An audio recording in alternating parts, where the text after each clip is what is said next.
Former First Lady Michelle Obama famously said in her 2016 DNC speech that, quote, "I wake up every morning in a house that was built by slaves."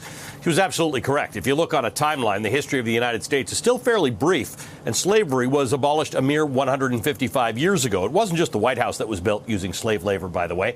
The building that serves as our country's political center, the United States Capitol, was built and rebuilt using slave labor after its sacking in the War of 1812.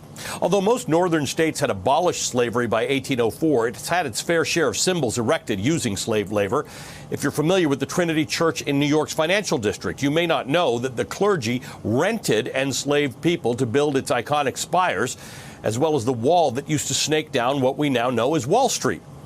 Many of our forefathers were enslavers. Thomas Jefferson's entire property in Charlottesville, Virginia, Monticello, was built and run by enslaved people.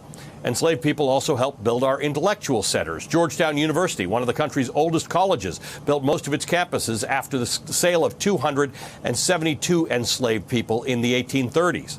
Many schools with storied histories were built in part by enslaved people, including Harvard University's Law School and the University of North Carolina, Chapel Hill. That school's campus was maintained by slave labor until its abolishment in 1865. Poor record-keeping and indifference by early historians makes it nearly impossible to know every contribution made to these buildings, but there's no doubt about how they got built. Hey, thanks for watching our YouTube channel. You should know that you can follow today's top stories and breaking news and catch up on your favorite MSNBC shows all in one place.